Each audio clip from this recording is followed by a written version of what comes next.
నమస్కారం.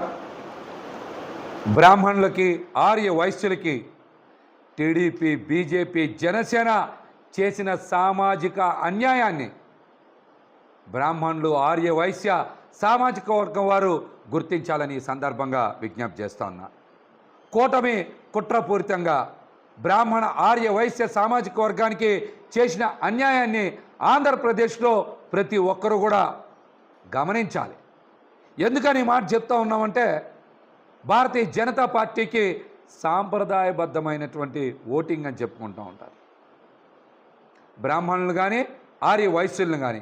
మరి బీజేపీ తీసుకున్న 16 సీట్లలో ఒక్కటంటే ఒక్క సీటునైనా సరే బ్రాహ్మణులకు కానీ, ఆర్య వైశ్య సామాజిక వర్గం వారికి కానీ కేటాయించారా? దీని మీద పురంధరేశ్వర్ గారు సమాధానం చెప్పాలని కూడా మరి నేనైతే డిమాండ్ చేస్తూ ఉన్నా. ముఖ్యంగా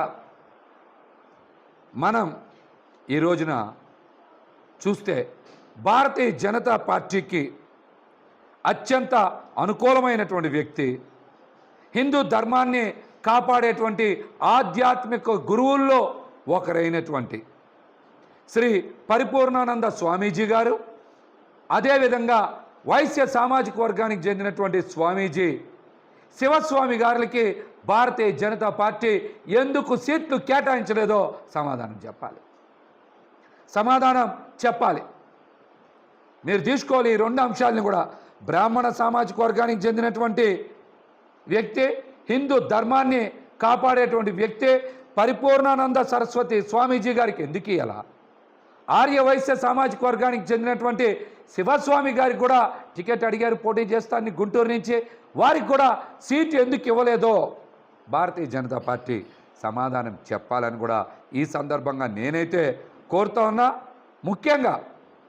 ముఖ్యంగా రాష్ట్రంలో చాలా పెద్ద అగ్రవర్ణాలకి సరి సమానంగా, లేకపోతే అంతకన్నా ఎక్కువ ఓటర్లు ఉండేటువంటి బ్రాహ్మణ వైశ్య సామాజిక వర్గం వారికి టికెట్లు ఎందుకు కేటాయించలేదు? ఎందుకు సామాజిక న్యాయం పాటించలేదు అని భారతీయ జనతా పార్టీని, తెలుగుదేశం పార్టీని, జనసేన పార్టీని సూటిగా ప్రశ్నిస్తూ ఉన్నాం. సామాజిక న్యాయం అంటే డబ్బున్నోళ్ళకి, పెత్తందారులకి టికెట్లు ఇవ్వడమా? సామాజిక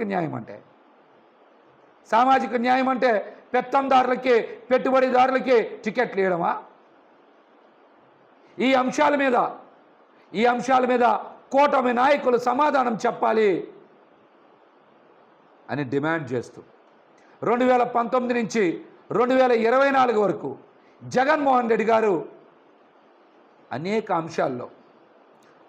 అంశాల్లో అద్భుతమైనటువంటి నిర్ణయాలు తీసుకున్నారు. ఆయన ఈ 5 సంవత్సరాల కాలంలో అద్భుతమైన నిర్ణయాలు తీసుకున్నారు. అర్చకుల రిటైర్మెంట్ విధానాన్ని రద్దు చేశారు. అర్చకుల వేతనాన్ని పెంపుదల చేశారు.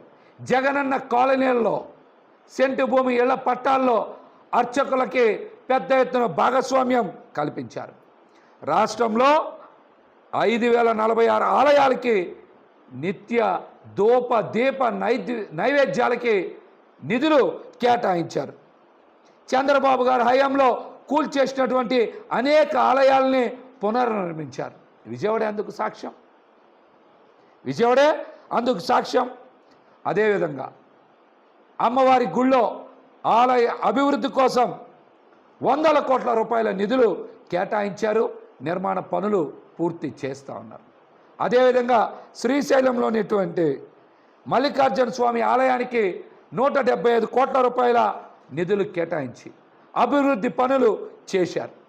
వేలాది ఎకరాలని, వేలాది దేవాదాయకు చెందినటువంటి ఎకరాలని వివాదాల నుంచి పరిష్కారం చేసి బయటికి తీసుకొచ్చినటువంటి గొప్ప వ్యక్తి సీఎం జగన్మోహన్ రెడ్డి గారు. అటువంటి వ్యక్తికి తప్పనిసరిగా బ్రాహ్మణ సామాజిక వర్గం కానీ, ఆర్య వైశ్య సామాజిక వర్గం కానీ అండగా నిలవాలని ఈ సందర్భంగా నేను అందరికి కూడా విజ్ఞప్తి చేస్తున్నా. ముఖ్యంగా పశ్చిమ నియోజకవర్గంలో వైఎస్ఆర్సీపీ ప్రభుత్వం అనేక దేవాలయాల అభివృద్ధికి కామన్ గుడ్ ఫండ్ ద్వారా నిధులు కేటాయించారు. ఇందులో అనేక సామాజిక వర్గాలు ఉన్నాయి.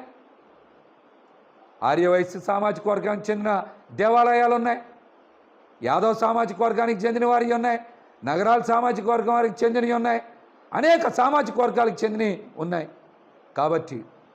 కాబట్టి పశ్చిమ నియోజకవర్గంలో వైసీపీ ప్రభుత్వం ద్వారా అభివృద్ధి అయినటువంటి ఆలయాలకు చెందిన ప్రతి ఒక్కరూ కూడా జగన్మోహన్ రెడ్డి గారికి అండగా నిలవాలని ఈ సందర్భంగా కోరుకుంటూ, బ్రాహ్మణ ఆర్య వైశ్య సామాజిక వర్గాన్ని మోసం చేసినటువంటి కూటమికే ముఖ్యంగా బీజేపీకి కూడా బుద్ధి చెప్పాలని ఈ సందర్భంగా నేనైతే కోరుతా ఉన్నాను.